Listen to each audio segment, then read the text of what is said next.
महाकायम् लम्बोदरं गजाननम्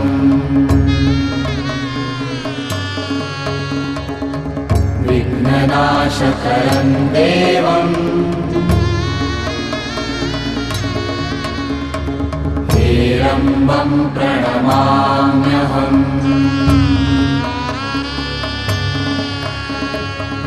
वक्रतुण्ड महाकाय सूर्यकोटि समप्रभ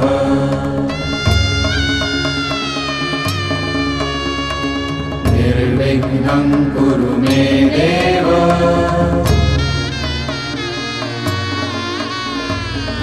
सर्वकार्येषु सर्वदा।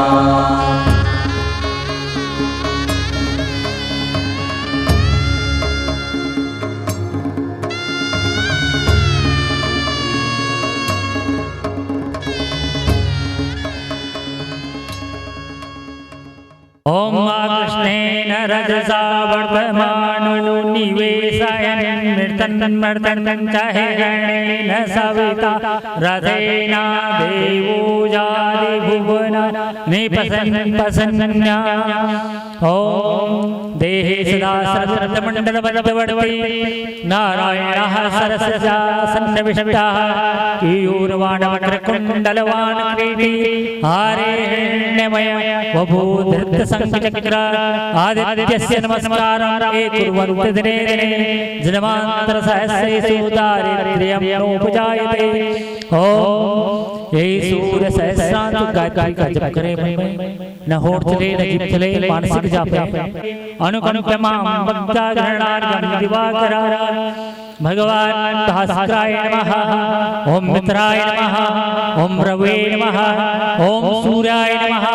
ओम भानवे ओम नमस्तु नमस्तु सूर्याय सहस्रभानवे नमस्तु वैश्वानर जातवेदसे तिमे उच्चार्यं गणाम देवा देवादिदेवाय नमो नमस्ते। ओम भगवान से सूर्य नारायण नमः भास्कराय नमः प्रपस्वपणे सूर्य नारायणाय नमः। भगवान सूर्य नारायण से प्रार्थना, प्रभु जिस प्रकार आपका तेज है ऐसा तेज हमारा भी हो, हमें भी कांति प्रदान करें। ओम विष्णवे नमः। ओम विष्णवे नमः। संकल्पं विवच्यते नमस्तस्मै विष्णवे प्रविष्णवे। आदित्यानुग्रह सुकरा दिवेश दयोरासयो नक्षत्राणि श्रीघोका सुस्तस्तदेव तद्गुणः। मासाब्धर्तवस्ते देव दिवसः सन्ध्यस्तथा रात्रयः सर्वे स्थावरं जगमा प्रतिदिनं कुर्यात् सदा मंगलम्। ओम एक चेन बना लेना सबके सब, एक दूसरे पे हाथ लगा कर राइट लगाएंगे आप लोग और सभी लोग जुड़ जाएंगे, सबकी सहभागिता हो जाएगी। ओम स्वस्त श्री सच्चिदानन्दस्य अचन्द्र शारदः महद्भूतेन्द्रियः सप्तपाला परिभागे सप्तान्तलोके अधः उपरियो चतुर्दश लोकात्मके कूर्मशेषा शेषाधारः सत्याः ध्यमाणस्य महाजलोर्मध्ये परिभ्रमणा अनेक कोटि ब्रह्माण्ड अनेकस्मिन् सूक्ष्म प्रपञ्च पंचविंशते तत्त्वानां वर्णेनावृते अस्मिन् मयते ब्रह्माण्डाय धारसक्ते श्रीमदा दिव्यराः दृष्टाङ्गर विराजते चतुर्दश सहस्र महामण्डल भूमे शैल महावलयं पंचकनक मध्ये वर्तिनो महाकाल महाबलिराजशेषस्य सहस्राणां मंडल मंडलते निगरान्ते सुन्दोदम्बिते अमरावतिवासी इष्टमित्र बान्धव सहितेन मेन पर्यन्तं यः जन्म यजमानस्य पूर्वजन्म कृत सकल दोष पात निखल दुरुद्रोप समम द्वारा क्षेमादि आरोग्य सर्ववृद्ध हेतवे शिवपुराण महायज्ञ कायिक वाचिक मानसिक आर्थिक सहयोगेन सहायक करे कार्यमाणां सर्वेषां समस्त ग्रामवासी आबला वृद्ध वनितानां गोमहिषादित्य समुख विपद चतुष्पदानां सांसर्ग चतुर्विध पाप भयपूरितम् आध्यात्मिक आदिभौतिक आदिदैविक त्रिविध तापोपशान्ते सकल दुःख ओम सरस्वते नमः वेदमाता पुस्तकेभ्यो नमः पुस्तकेभ्यो नमः पादयोर्पाद्यो हस्तयोर्गे मुखे आत्मन् सर्वे सर्वांगे सुष्णाण्यं जलं समर्पयामि पंचामृतान्ते पुनस्सुद्धोदकस्नानं समर्पयामि वस्त्रोपवस्त्रान्ते जलं समर्पयामि नैवेद्यं समर्पयामि विद्ये कमललोचने विद्यारूपे विशालाक्षी विद्यां देहि नमस्तुते अनया पूजा भगवते सरस्वती प्रियतां नमः गुरु पूजनातनं प्रसन्नवदनं वन्दे गुरु सादरं श्री गुरु चरण कमलेभ्यो नमः व्यासं व्यासकरं वन्दे मुनिं नारायणं स्वयं यथा प्रातर्पालोका लोकामुक्ता ओम शेषाय नमः ओम सनत्कुमाराय नमः ओम सांख्याय नमः ओम पराशराय नमः उद्भाय नमः व्यासासनाय नमः ओम नमस्तुभ्यं भगवते ज्ञानवैराग्यशालिने नारदाय सर्वलोक पूजिताय सुरेश्वरे ओम नमस्तुते व्यासविशालबुद्धे पुल्लारविन्दाय पद्मनेत्रं तेन त्वया भारतैलपूर्णः प्रज्वालितः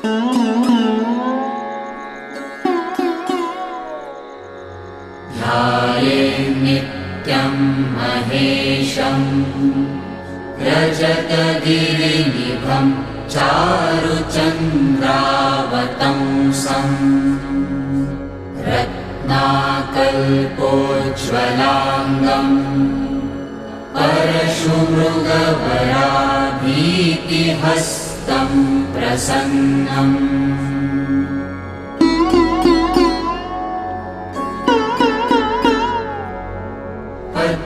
पद्मासीनं समन्तात् स्तुतममरगणैर्व्याघ्रकृत्तिं वसानम् विश्वाद्यं विश्वबीजं निखिलभयहरं पञ्चवक्त्रं त्रिनेत्रं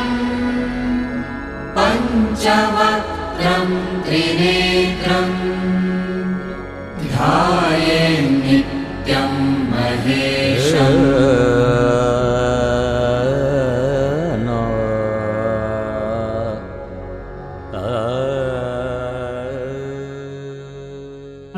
देवस्त्वा सविता पुनातु वसौ वसुः पवित्रेण सतधारेण सत्पुवा कामदुच्छादुच्छः ओम सप्तकृतिमादिकाभ्यो नमः द्वादशादितेभ्यो नमः ओम इंद्राग्ने नमः ओम विष्णुदेवेभ्यो नमः ओम यमनेत्रे नमः ओम सप्ताक्षाय नमः ओम नागेभ्यो नमः ओम वरुणाय नमः ओम गंधर्वाप्सरेभ्यो नमः ओम स्कंदाय नमः ओम नंदेश्वराय नमः ओम शूलाय नमः ओम महाकालाय ओम महाकालाभ्यां स्वस्ति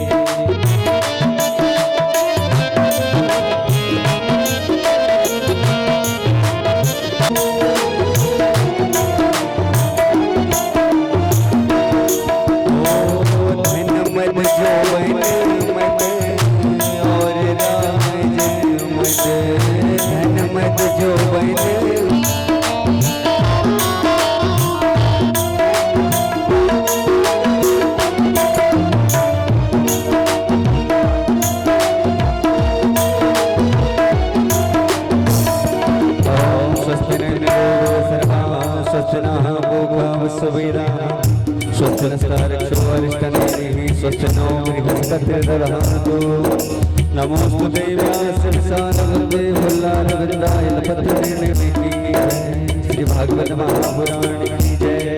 श्री शिव महापुराण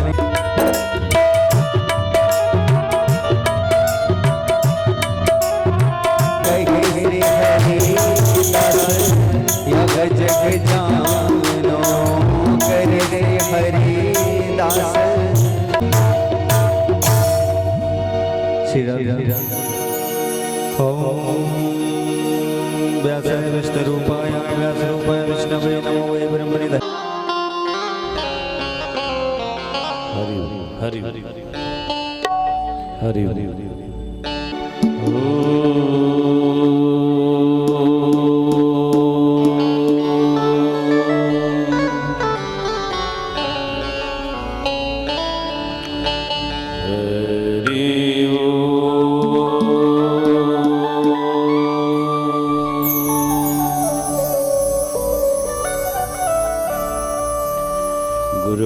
ब्रह्मा गुरुर्विष्णु गुरुर्देवो महेश्वर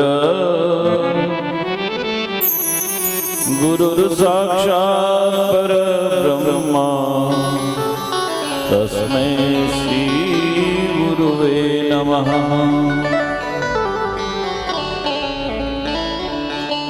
अखंड मंडलाकारं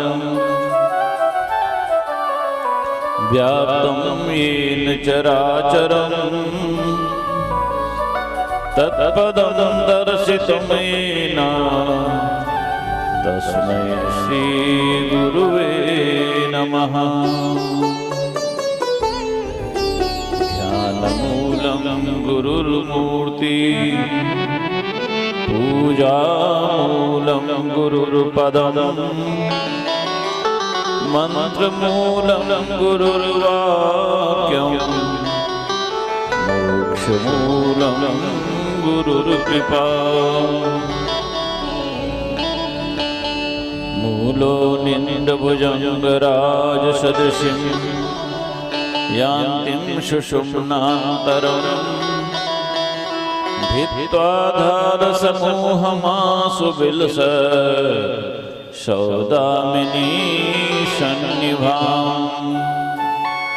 व्योमाम्बोजगतेन्दुमण्डलगल दिव्यामृतौघैर्प्लुतं सम्भाव्य स्वगृहागतां पुनरिमां सञ्चिन्तये कुण्डलिनीम्। हंसं नित्यमनन्तमद्वैगुणं स्वाधारतो निर्गता शक्ति कुंडलनी समस्त जगता हस्ते गृहीत्वा च तम्। यादाशं निकेतनं परशुखं तेनानुभूय स्वयं यान्ति श्वासयमर्ककोटिरुचिरा ध्येया जगन्मोहिनी। हरिणां व्याजाद्बलिं वदनतां षष्ठुं वारिभवोद्भवेन भुवनं शेषेण धरतुं धराम्। पार्वत्या हि सासुरप्रमथने सिद्धाधिपै सिद्धये ध्याता पंचसरेण विश्वजितये पायात्सना गाननः।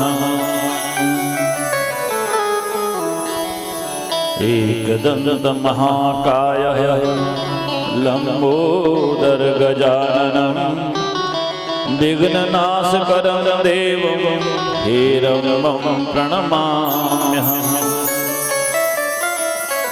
मातः शैलसुता सपत्नी वसुधा सिंगारहारावली स्वर्गारोहण वैजयन्ति भवती भागीरथी प्रार्थये। त्वत्तीरे वसतः त्वदमुपिवतः तदवीचिषु प्रेङ्खतः त्वन्नाम स्मरतः त्वदर्पितदृशः श्यान्मे शरीरव्ययः मधुरं मधुरेभ्योऽपि मङ्गलेभ्योऽपि मङ्गलम् पावनं पावनभ्योऽपि हरिर्नामेव केवलम् अब्रह्मस्तम्भपर्यन्तं सर्वमायामयं जगत् सत्यं सत्यं पुनः सत्यं हरिर्नामेव केवलम्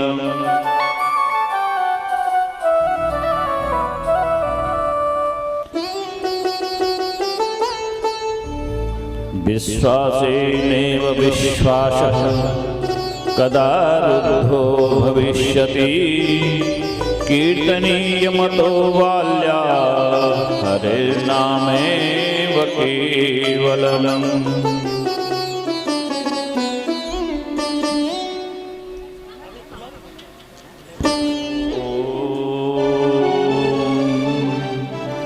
सम्पूर्णं जगदेव नन्दनन्दनवनं सर्वेऽपि कल्पतरुः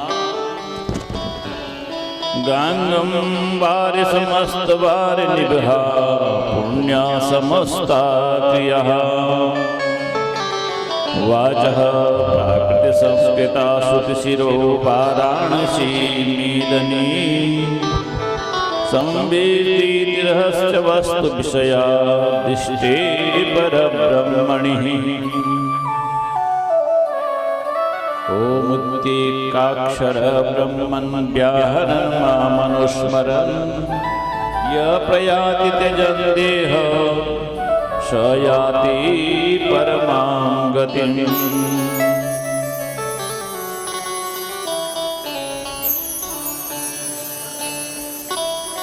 नमो देव्ये महाविद्ये नमामि चरणौ तव सदा ज्ञान प्रकाशं मे देहि सर्वार्थदे शिवे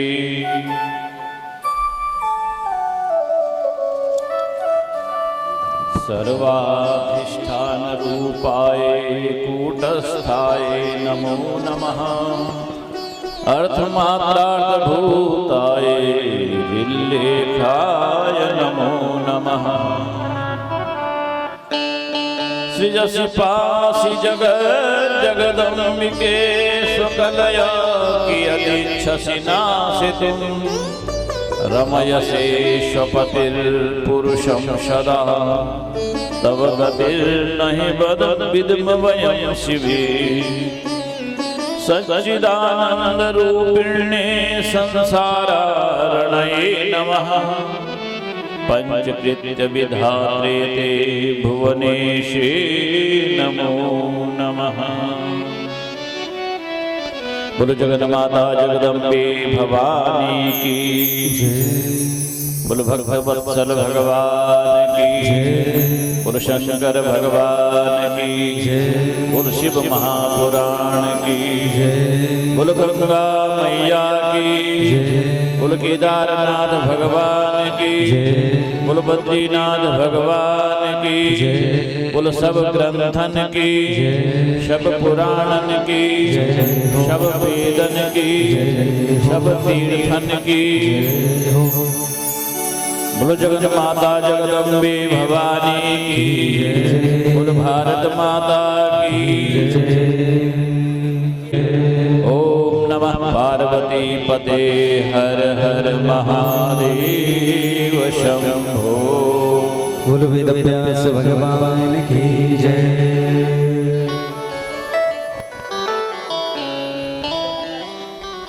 वंदे देव उमापतिं सुरगुरुं वंदे जगत्कारणं वंदे पन्नगभूषणं मृगधरं वंदे पशूनां पतिं वंदे सूर्यशशाङ्कवह्निनयनं वंदे मुकुन्द प्रियं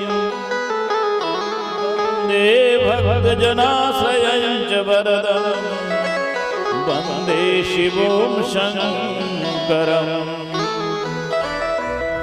बोल भगवत्सल भगवान की, बोल शिव महापुराण की। प्रिय श्रोताओ, कल हमने विद्येश्वर खंड की कथा सुनी।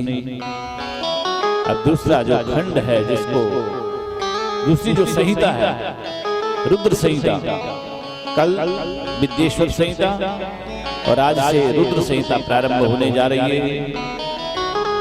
रुद्र संहिता में जो पहला खंड है, जिसको सृष्टि खंड के नाम से जाना जाता है, उसको प्रारंभ करते हैं कि किस तरह से भगवान ने सृष्टि का सृजन किया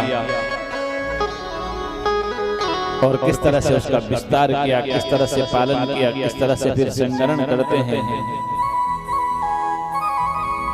विश्वोद्भव स्थित लयादिषु हेतुमेकम् गौरीपतिं विदित तत्त्वमनंत कीर्तिं मायाश्रयं निगत मायमचिन्त्य रूपं भूतस्वरूपममलं हि शिवं नमामि। वन्दे शिवं तं प्रकृतेरनादिं प्रशान्तमेकं पुरुषोत्तमं हि स्वमायया कृष्णमिदं हि सृष्ट्वा नभो वदन्तर्बहिरास्थितो यः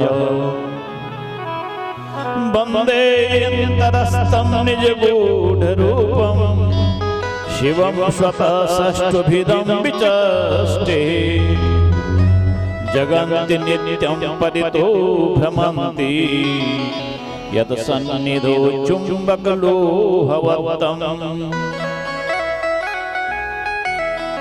इस संसार की उत्पत्ति, पालन एवं संग्रहण, इसके एकमात्र जो हेतु हैं, कारण हैं, अनंत कीर्ति, सर्वतत्ववेता, माया के आश्रय किंतु माया से रहित, अचिंत्य रूप एवं सर्वथा ज्ञान स्वरूप गौरीपति सदाशिव को आओ हम सब नमस्कार करते हैं। प्रकृति से परे अनादि अद्वितीय जो पुरुषोत्तम इस जगत की सृष्टि कर इसके भीतर और बाहर सर्वत्र व्याप्त हैं, ऐसे प्रशांत सदाशिव को हम सब नमस्कार करते हैं। सबके अंतरात्मा में गुप्त रूप से निवास करने वाले जो सदाशिव स्वयं बिना किसी उपकरण के, बिना किसी की सहायता से इस जगत की सृष्टि करते हैं और जिनके सानिध्य से यह सारा जगत चुंबक की तरह, जिस तरह से लोहे की ओर चुंबक आकृष्ट होता है, लोहे के चारों ओर घूमता है, उसी तरह ये सारा संसार सदाशिव के चरण शरण में निवास करते हुए ऐसे भगवान शंकर के चरणों में आओ हम सब वंदना करते हैं, प्रणाम करते हैं। श्री सूत जी महाराज सौनकादि 88,000 ऋषियों को भगवान शंकर की कथा सुना रहे हैं। ऋषियों ने प्रश्न पूछा, हे सूत जी महाराज, विद्येश्वर संहिता की मनोरम कथा, जिसका नाम साध्य साधन खंड भी है, उस कथा को सुनने के बाद बड़ा आनंद आया, बहुत सुंदर लगा, अत्यंत प्रिय लगा। आपने हम पर कृपा करी इस कथा को सुनाया। सृष्टे पूर्वं कथं शंभु स्वरूपेणावतिष्ठते सृष्टि मध्ये सहि कथं पीडनं संवर्तते प्रभु। हे सूत जी महाराज, अब आप शिव जी का उत्तम स्वरूप कहिए और शिव पार्वती के उत्तम चरित्र का वर्णन भी कीजिए। सृष्टि से पहले भगवान शंकर किस रूप में स्थित रहते हैं और वही प्रभु सृष्टि उत्पन्न करने के बाद किस प्रकार से अपनी इस सृष्टि में क्रीड़ा करते हैं, निवास करते हैं, हम जानना चाहते हैं। सद्यः प्रसन्नो भगवान् भवतीत्यनुश्रुमः भक्त प्रयासं शिवहाना पश्यति दयापरः। हमने सुना है कि भगवान शंकर शीघ्र प्रसन्न हो जाते हैं। भक्त प्रयासम स महान न पश्यति दयापरः। अपने भक्त को ज्यादा प्रयास नहीं करवाना चाहते हैं, अपने भक्त को संकट में नहीं देखना चाहते हैं। ब्रह्मा विष्णु एवं महेश्वर ये तीनों देवता शिव से कैसे उत्पन्न हुए हैं हमें भी सुनना चाहते हैं। तस्याविर्भावम् आख्याहि चरितानि विशेषतः उमाभिर्भाव आख्याहि तद विवाहं तथा प्रभु। किस तरह से उनका आविर्भाव हुआ और किस तरह से भगवान शंकर ने माता पार्वती के साथ में विवाह किया, सारा चरित्र हमारे हमको सुनाने का कष्ट करें। विशेषकर शिव जी के गृहस्थ आश्रम का जो वर्णन है और उनकी जो विविध लीलाएं हैं हम उनको सुनना चाहते हैं। इस तरह से सूत जी महाराज को सौनकादिक 88,000 ऋषि पूछते हैं। सूत जी महाराज इस तरह से भगवान शंकर से संबंधित प्रश्नों को सुन करके बड़े प्रसन्न होते हैं और सूत जी ने कहना प्रारंभ किया, हे ब्राह्मण देवता हो, जिस तरह से आपने मुझसे प्रश्न पूछा है मैं क्रमशः किस तरह से भगवान सृष्टि का सृजन पालन संग्रहण करते हैं, किस तरह से उनका विवाह पार्वती जी के साथ में हुआ है, मैं विस्तार पूर्वक आपको इसकी कथा सुनाने जा रहा हूं। सूत जी से सौनकादिक 88,000 प्रश्न पूछते हैं कि जो शिव भक्त ब्रह्मा हैं, जब नारद जी ने भी उनसे यही प्रश्न पूछा और उनके द्वारा पूछे गए प्रश्न को सुन करके उसके उत्तर को सुन करके नारद जी बड़े प्रसन्न होकर के भगवान शिव को अपने अंतर हृदय में स्थापित करके भगवान शिव को प्रसन्न करने के लिए तपस्या करने के लिए निकल पड़ते हैं। यहाँ पर बड़ा दिव्य चरित्र है। रामलीला में आप लोगों ने देखा होगा किस तरह से नारद जी भगवान की माया से प्रेरित होकर के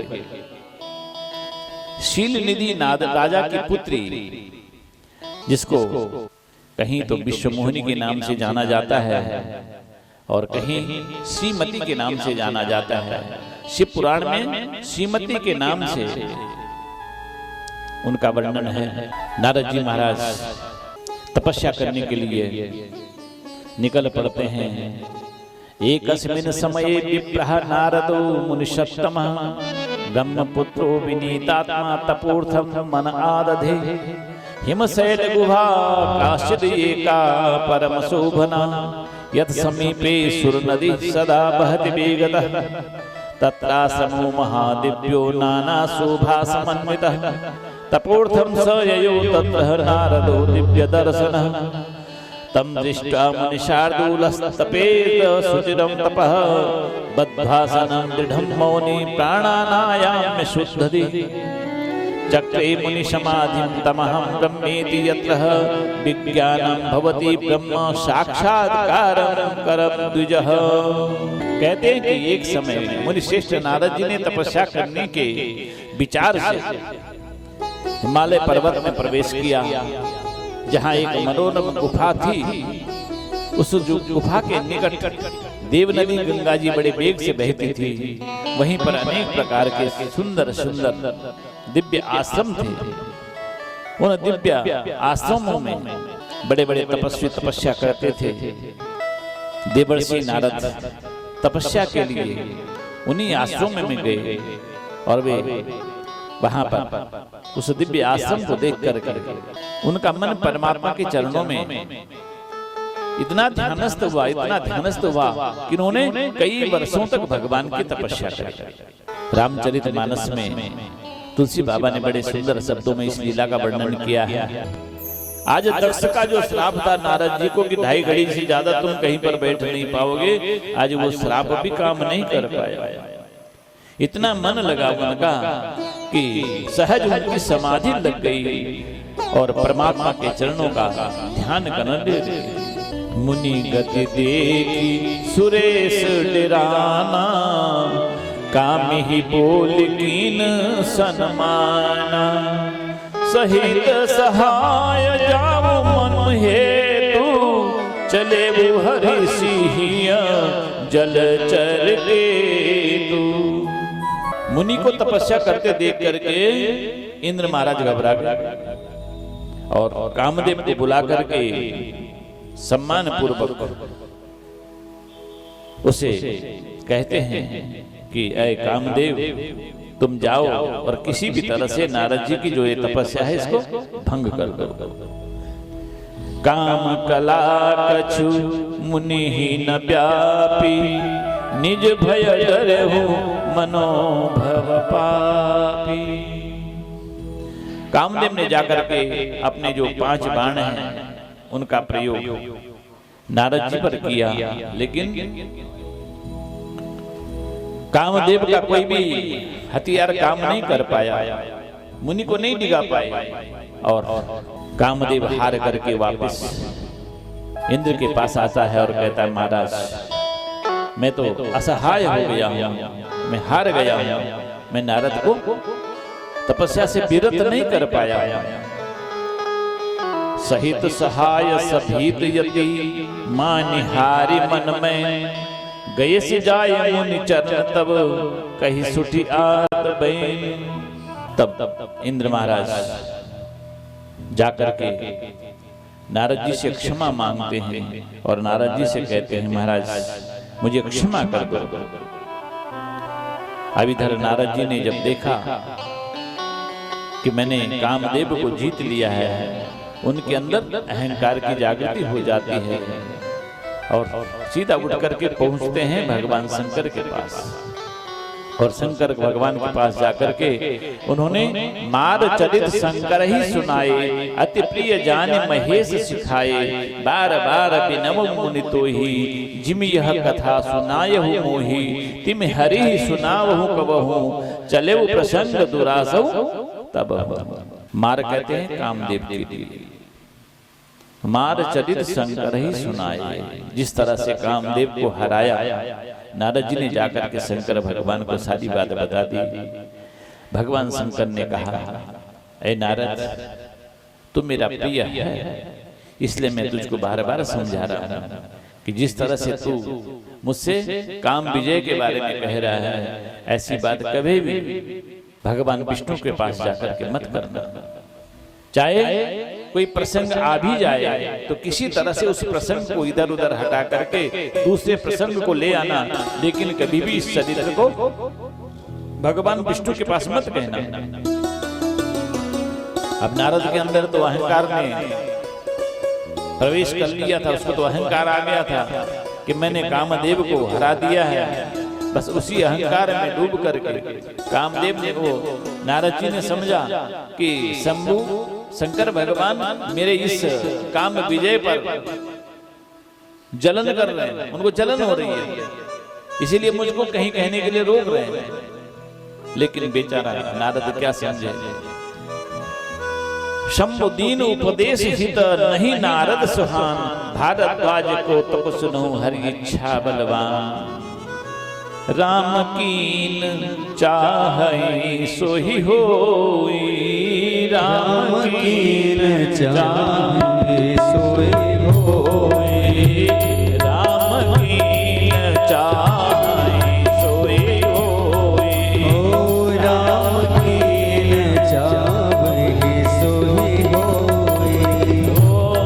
करे अन्यथा अस नहीं कोई, करे अन्यथा अस नहीं होई, करे अन्यथा अस नहीं कोई।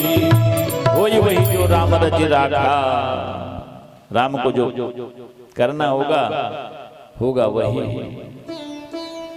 और ऐसे ही एक समय की बात, एक बार कर तल कर बीना, गावत हरि गुण गान प्रवीणा, क्षीर सिंधु गवने मुनिनाथा, जहां बस श्री निवास सुति माथा। हाथों में बीना लेकर के और बाणी से प्रभु के गुणानुवाद को गाते हुए नारायण नारायण का उच्चारण करते हुए नारद जी पहुंच जाते हैं बैकुंठ धाम में। क्षीर सिंधु गवने मुनिनाथा, जहां बस श्री निवास श्रुति माथा, जहां भगवान निवास करते हैं ऐसे क्षीर सागर के जहां भगवान का निवास है बैकुंठ, वहां पहुंचते हैं नारद जी। भगवान जी ने नारद जी का खूब सम्मान किया, उनको आसन दिया और आसन पर बिठा करके असल कुशल पूछी। मुनिनाथ, आपके बहुत दिनों के बाद दर्शन हो रहे हैं, ये तो बताइए कि हम कहाँ जा रखे थे। तब नारद जी ने जिस तरह से अपनी तपस्या की और काम विजय की बात थी, वो सारी कथा भगवान को सुना दी। नारद जी के अंदर उगा हुआ जो अहंकार का बीज था, अहंकार का जो वृक्ष था, उसको उखाड़ने के लिए भगवान ने एक दिव्य लीला करी है। नारद जी भगवान को प्रणाम करके वापस जब जा रहे थे तो उनको मार्ग में एक सुंदर नगर दिखाई दिया। बहुत विशाल नगर था, कई योजन से विस्तरित, बड़ा सुंदर, जहां के राजा शील निधि थे। उनकी एक पुत्री थी, रामचरितमानस में विश्वमोहनी के नाम से प्रसिद्ध है और शिव पुराण में श्रीमती के नाम से प्रसिद्ध। आज उसका स्वयंवर हो रहा है और उस स्वयंवर में सम्मिलित होने के लिए राजाओं का आह्वान कर रखा है। खूब भीड़ भाड़ हो रखी है, वहां खूब तैयारी हो रही है। जब नारद जी को उस नगर में प्रवेश करने के बाद ये दिव्य उत्सव दिखाई दिया, जाकर के राजा के पास पहुंचते हैं।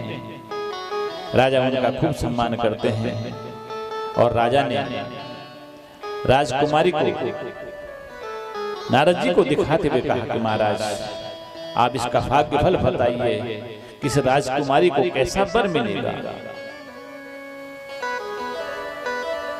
तब नारद जी ने उसका भाल देखा, उसका मस्तिष्क देखा और उसकी जो भविष्यवाणी थी, नारद जी ने कहने प्रारंभ करी कि महाराज, जो यही करही अमर सोई होई, जो यही बरही अमर सोई होई, समर भूमि ते ही जीत न कोई, सेवही सकल चराचर ताही, बरई शील निधि कन्या जाहि। हे राजन, तुम्हारी जो ये कन्या है जिसका वर्ण ये करेगी वो अमर होगा, और समर भूमि ते ही जीत न कोई, और युद्ध भूमि में कोई उसको जीत नहीं पा गए। सेवही सकल चराचर ताही, चराचर जगत उसकी सेवा करेगा। बरही शील निधि कन्या जाहि, तुम्हारी कन्या जिसका वर्ण करेगी वो तो सर्वगुण संपन्न होगा, सर्वाधार होगा, अजर अमर होगा। मुनि ने जब उस कन्या के भाग्य को पढ़ा, मन ही मन उसके प्रति उनकी आसक्ति पैदा हो गई। वो चाहने लगे, अगर ये कन्या मुझको मिल जाए तो मैं भी अजर अमर हो जाऊंगा और हर कोई मेरा सम्मान करेगा, मैं सर्वत्र पूजित हो जाऊंगा।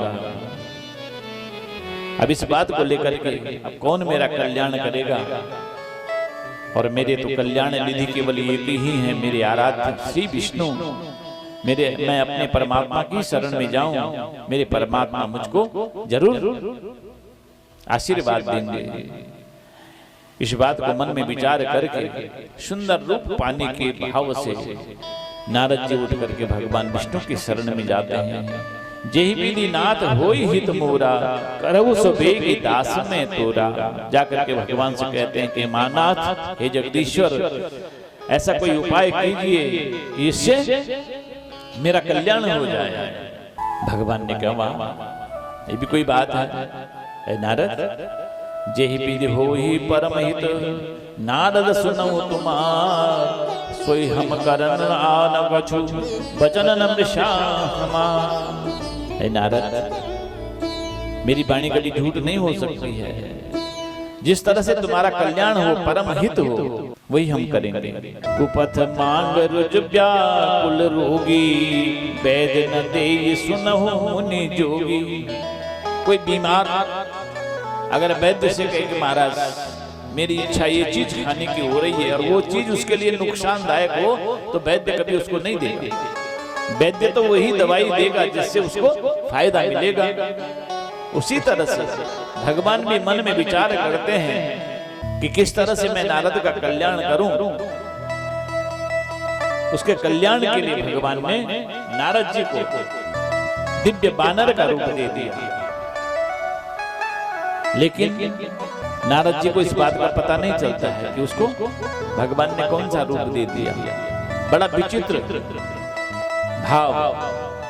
सभा में बैठे हुए वहां पर जितने भी राजकुमार थे जो विवाह के लिए आए हुए थे, वो तो उनको ऋषि के रूप में, नारद के रूप में देख रहे हैं,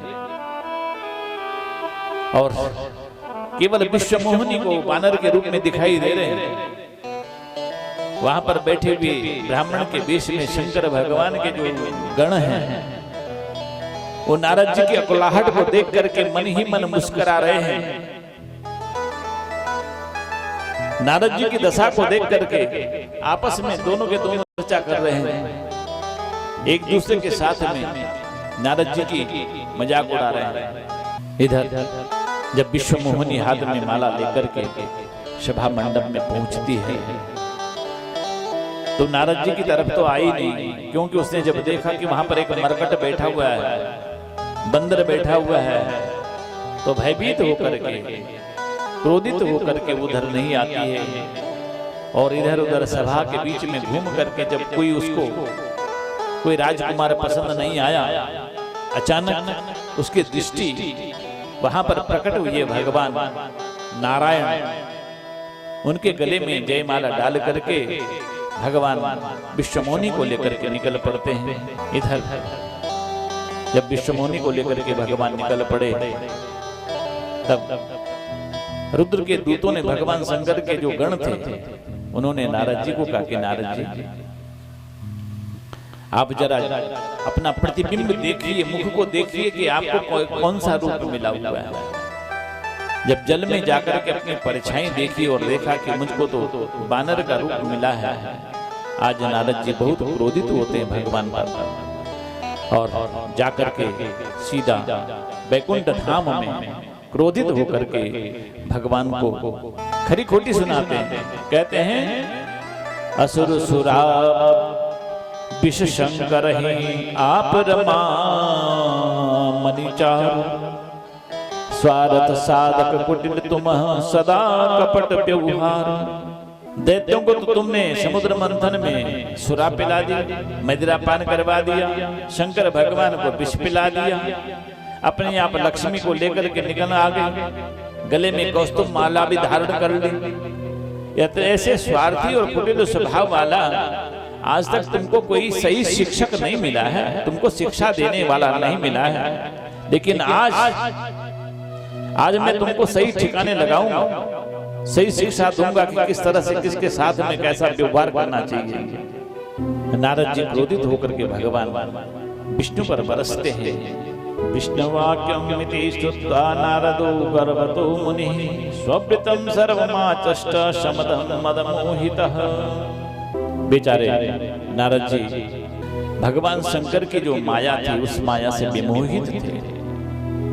जब भगवान शंकर ने देखा कि नारद बहुत ज्यादा कुपित हो रहे हैं और भगवान विष्णु का अपमान कर रहे हैं, तो भगवान शंकर ने अपनी माया का संवरण कर दिया। और संवरण करके जैसे ही नारद जी को होश आई, नारद जी भगवान के चरणों में गिरते हैं और कहते हैं महाराज मुझसे बहुत बड़ा अपराध हुआ है, मैंने आपका अपमान किया है, मुझे क्षमा कर दो। तब शिवेच्छा यादृशी लोके भवत्येव हि साततः तदधीनं जगत् सर्वं पचस्तेषां स्थितं मतः। भगवान विष्णु कहते हैं कि ए नारद जी, ये सब भगवान शंकर की इच्छा पर निर्भर है। उनको जो पसंद आता है, जैसा पसंद आता है, जैसे वो करना चाहते हैं वैसा ही होता है। भगवान विष्णु भगवान शंकर को प्रणाम करते हुए कहते हैं, देव देव महादेव परमेश्वर धन्यस्तम शिव धन्याते माया सर्व विमोहनी। हे प्रभु आप धन्य हैं और आपकी माया भी धन्य है जो विश्व को विमोहित करने वाली है। भगवान विष्णु नारद जी से कहते हैं कि हे नारद जी, धन्यस्तम मुनि शार्दूलम तपो निधिरुदारधि भक्ति त्रिकम न यस्यास्ति काम मोहादयो गुणे। संसार में कोई ऐसा नहीं है कि जो काम के बस में होकर के मोहित नहीं हुआ है। सारा संसार कायिक वाचिक मानसिक हर तरह से काम के वशीभूत होकर के संसार में काम के बस होकर के उसको अपना भला बुरा नहीं दिखाई देता।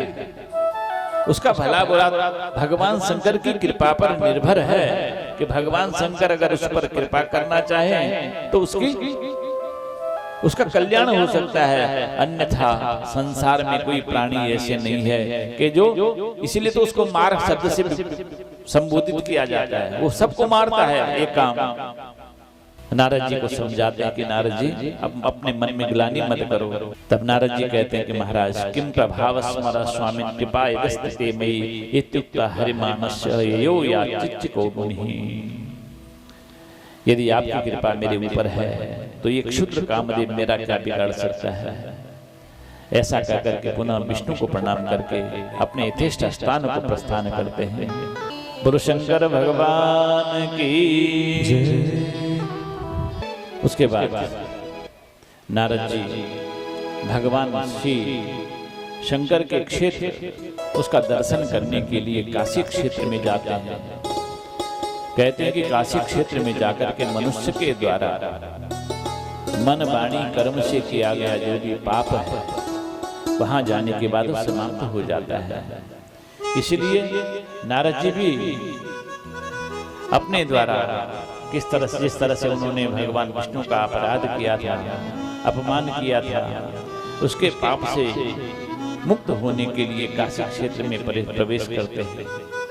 काशी क्षेत्र में जाकर के भगवान शंकर के जो गण हैं, जो ब्राह्मण का वेश बना करके वहां आए थे, वहां उनको नारद जी से मिलते हैं और नारद जी से कहते हैं, ब्रह्मपुत्र असुर से ही शेणु प्रीत्या वयोर्मच बचोर ममः तवापराध करता वह विप्रो न वस्तुतः आवाम हरगणा विप्रा तवागस्कारिणो मुनिः स्वयंवरे राजपुत्या माया मोहन चेतसः। ए नारद जी, वास्तव में हम ब्राह्मण नहीं थे, हम तो भगवान शंकर के गण थे और आपका कल्याण करने के लिए ही हमको भगवान शंकर ने वहां ब्राह्मण बना करके भेजा था। उन गणों के द्वारा प्रीति पूर्वक वचनों को सुन करके नारद जी बड़े प्रसन्न होते हैं और नारद जी शिव गणों से कहते हैं कि ऐ शिव गणों, मैंने जो कुछ भी कहा उसे वो तो होना था, क्योंकि उन्होंने नारद जी ने शिव गणों को भी श्राप दिया था कि तुम राक्षस हो जाओ।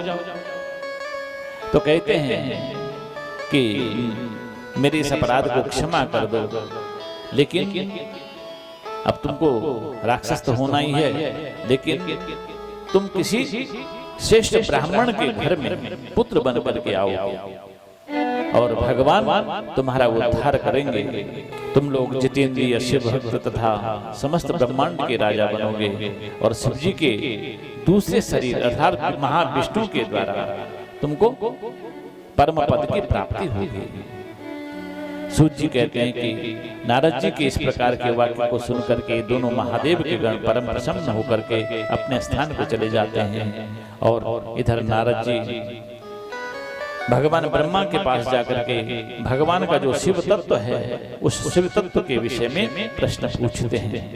शिव तत्व मया नैव विष्णुना भी यथार्थतः ज्ञातं च परमं रूपम् अद्भुतं परमेण नः महाप्रलय काले च नष्टे स्थावर जंगमे आसीत् तपोमयं सर्वं मनरकं प्रहतारकम्।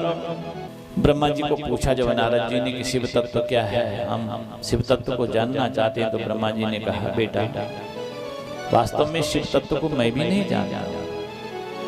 वस्तुतः जो शिव तत्व है शिव के यथार्थ रूप को कोई नहीं जान सकता है, यहां तक कि भगवान विष्णु भी नहीं जानते हैं।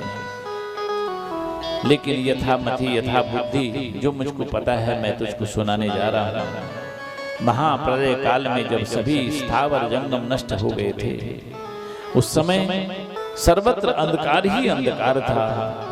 अमनो गोचरम वाचाम विषयम न कदाचन अनाम रूप वर्णम च न च स्थूलम नयत कृशम।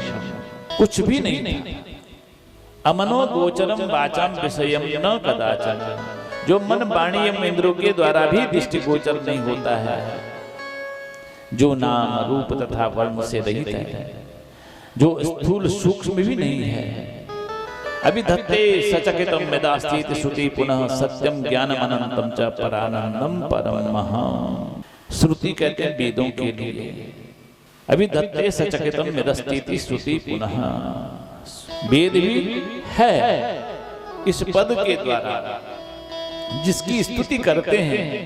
ऐसे सत्य ज्ञान अनंत तथा परानंद पर ब्रह्म परमात्मा, उसके सिवाय और कुछ नहीं था। अमूर्ते यत पराख्यम ते तस्य मूर्ति सदाशिव आर्वाचीना पराचीना ईश्वरम तम जगत बुधम। जिसको ईश्वर कहते हैं, आर्वाचीना पराचीना ईश्वरम तम जगत बुधु, अर्थात वेद पुराण, आर्वाचीन और प्राचीन।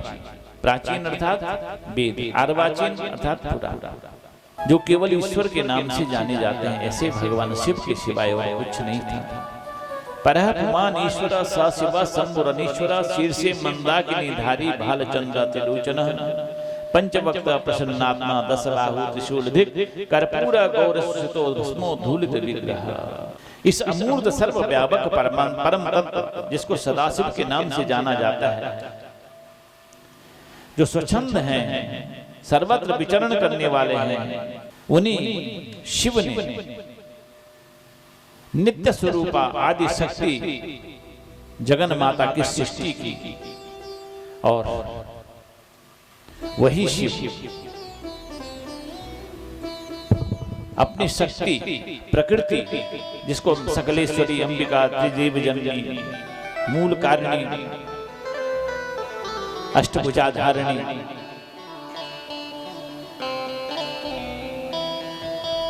ऐसे सर्वत्र अपने भक्तों को परमानंद प्रदान करने वाली जगन माता, उसके साथ में उस परम शिव ने आविर्भूत होकर